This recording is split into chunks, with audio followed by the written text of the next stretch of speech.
इस प्लेटफॉर्म से मैं चैलेंज करता हूं प्रशांत किशोर को। प्रशांत किशोर, भारतीय जनता पार्टी न केवल दहाई का आंकड़ा पार करेगी, पश्चिम बंगाल में थंपिंग मेजोरिटी के साथ सरकार भी बनाएगी। पर अगर भारतीय जनता पार्टी ने पश्चिम बंगाल में सरकार नहीं बनाई तो राजीव शर्मा दोबारा कभी अपनी जिंदगी में अपने परिवार से मिलने पश्चिम बंगाल नहीं जाएगा और पश्चिम बंगाल छोड़कर हमेशा के लिए बाहर निकल जाएगा और दोबारा पश्चिम बंगाल में वापसी नहीं करेगा। यह चैलेंज रहा। रिजल्ट आने के बाद देखेंगे कि कौन मर्द का बच्चा है, कौन अपनी जबान में टिका रहता है। प्रशांत किशोर की इलेक्शन स्ट्रेटजी की औकात मैं आपको बताता हूं। बिहार में इन्होंने तेजस्वी यादव की लालटेन ही बुझा दी। यूपी में अखिलेश यादव के साइकिल के दोनों टायर पंक्चर कर दिए। कांग्रेस का हाथ बुरी तरह जला दिया।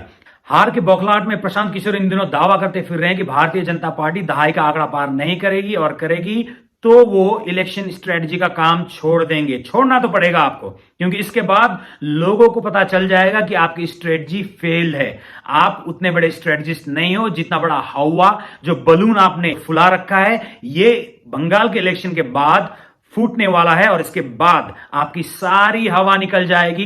पश्चिम बंगाल में ममता बनर्जी सरकार ने प्रशांत किशोर को हायर किया इलेक्शन स्ट्रेटजी बनाने के लिए, इस सोच के साथ कि उनकी डूबती नैया को कहीं ना कहीं प्रशांत किशोर पार करा देगा और तीसरी बार उन्हें मुख्यमंत्री के तौर पर शपथ दिलवाएगा। जो लोग ये दावा भरते हैं कि प्रशांत किशोर बहुत बड़े स्ट्रेटजिस्ट है और उनकी स्ट्रेटजी के भरोसे पश्चिम बंगाल में ममता बनर्जी की सरकार दोबारा आएगी, तिबारा आएगी, ये बहुत बड़ी गलतफहमी है। पश्चिम बंगाल के तो सारे नेता छोड़ के जा रहे हैं। इनकी स्ट्रेटजी क्या काम कर रही है? अगर इनकी स्ट्रेटजी काम करती तो पश्चिम बंगाल के इतने बड़े नेता छोड़ के नहीं जाते। शुभेंदु अधिकारी छोड़ के चले गए, उनके साथ 9 एमएलए और कई तृणमूल के बड़े बड़े नेता छोड़ के भारतीय जनता पार्टी के साथ हो लिए।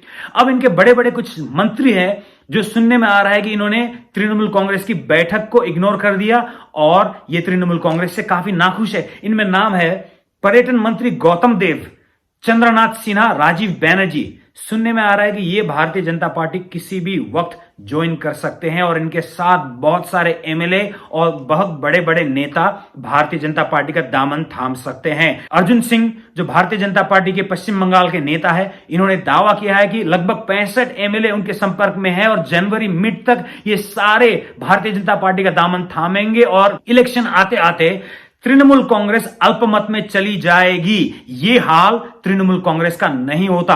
अमित शाह भी बंगाल की जब रैली में गए थे तो जो जन समर्थन उनको मिला, इससे साफ जाहिर है कि पश्चिम बंगाल में भारतीय जनता पार्टी की बहुत बड़ी हवा चल रही है। चूंकि मैं पश्चिम बंगाल से बिलोंग करता हूं, मुझे पश्चिम बंगाल के बारे में बहुत अधिक जानकारी है। यूपी में ये चीफ स्ट्रेटजिस्ट थे कांग्रेस के। कांग्रेस और सपा का गठबंधन इन्होंने करवाया, अपनी एड़ी चोटी का पूरा जोर लगा लिया। इसके बावजूद 2017 के विधानसभा इलेक्शन में यूपी में कांग्रेस को महज 7 सीटें ही मिली। चारों खाने चित कर दिया योगी आदित्यनाथ ने इनको और योगी आदित्यनाथ की सरकार बनी यूपी में। यह हाल रहा इनकी स्ट्रेटजी का। 2019 में इन्होंने भारतीय जनता पार्टी के खिलाफ इलेक्शन स्ट्रेटजी बनाई, पूरी कोशिश की कि नरेंद्र मोदी की सरकार ना बने। क्या हुआ?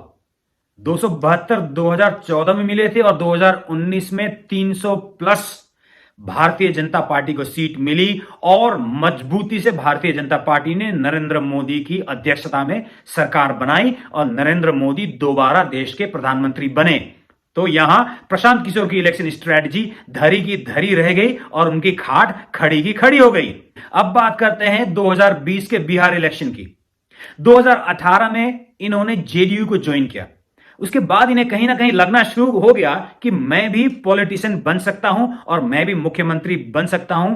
लगता है इनको हवा लोगों ने कुछ ज्यादा ही दे दिया। ये नीतीश कुमार के ही खिलाफ हो लिए और सीएए के समर्थन में जब नीतीश कुमार सामने आए, इन्होंने नीतीश कुमार के खिलाफ ही बयान देना शुरू कर दिया।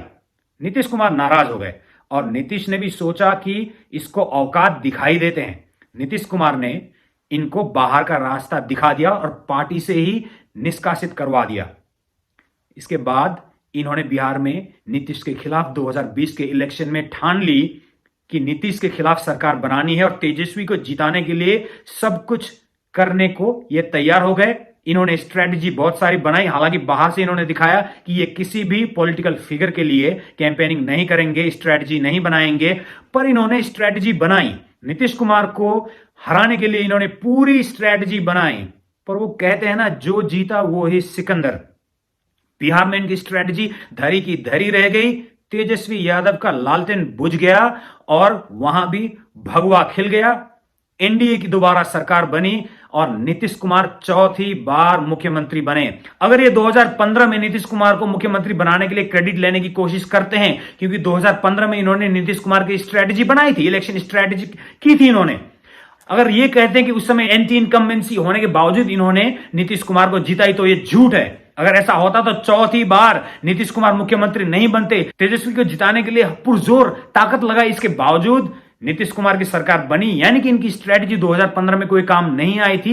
एनडीए और नीतीश कुमार के गुड गवर्नेंस को लोगों ने समर्थन दिया था, तभी बिहार में एनडीए और जेडीयू की गठबंधन की एनडीए सरकार 2015 में बनी थी। इसका सबसे बड़ा प्रमाण यह है कि 2020 में जेडीयू और भारतीय जनता पार्टी की एनडीए की सरकार चौथी बार बनी है। पश्चिम बंगाल में एक बार पश्चिम बंगाल की जनता ने किसी दल को ठुकरा दिया तो दोबारा उसे चुनते नहीं है, उनका नेस्तो नाबूद हो जाता है, नामो निशान मिट जाता है। 34 साल के राज के बाद लेफ्ट की सरकार गई, वापस कभी नहीं आई और अब लगभग लुप्त हो गई है पश्चिम बंगाल में। और अब 10 साल में ही तृणमूल कांग्रेस का रंग वहां के लोगों ने देख लिया है। तृणमूल कांग्रेस में बस ममता दीदी का एक ही सपना है, जब तक मैं बन सकती हूं मुख्यमंत्री बनी रहूं और मेरे बाद मेरे भतीजे मुख्यमंत्री बने। जिस तरह से धृतराष्ट्र को दुर्योधन का मोह था, पुत्र मोह था, यहां ममता दीदी को भतीजा मोह है। ये चाहती है कि इनके भतीजे को ही उत्तराधिकारी बनाया जाए, जो कि वहां के नेताओं को नागवार गुजर रहा है। और इसी तरह से लोग नाराज रहे तो धीरे धीरे सारे छोड़कर भारतीय जनता पार्टी में आ जाएंगे और 2020 के बाद Trinamool thing of the past यानी कि इतिहास बन जाएगी पश्चिम बंगाल में। मेरा एक सवाल है, जो खुद को पॉलिटिशियन स्थापित नहीं कर पा रहे हैं वो किसी और के लिए क्या स्ट्रेटजी बनाएंगे? तो ये बंगाल में कोई भी करामात नहीं दिखा सकते हैं, ये बात मैं अच्छी तरह जानता हूं और बंगाल के लोग भी अच्छी तरह जानते हैं और ये खुद तृणमूल कांग्रेस और प्रशांत किशोर भी अच्छी तरह जानते हैं। प्रशांत किशोर भी जिस तरह का बयानबाजी दे रहे हैं, इससे उनकी भी बौखलाहट साफ देखी जा सकती है। अब भला बीजेपी के नेता ये क्यों चैलेंज करें कि अगर 200 सीटें नहीं आई तो वो राजनीति नहीं करेंगे? क्यों करें? उनका दावा है, उनको लगता है कि 200 सीटें आएंगी, ये उनका कॉन्फिडेंस है। और अगर डिबेट करने का शौक हो पश्चिम बंगाल इलेक्शन के ऊपर किसी भी मंच पर, तुम्हारे लिए मैं ही काफी हूं, यह मेरा तुमको चैलेंज है। जय हिंद।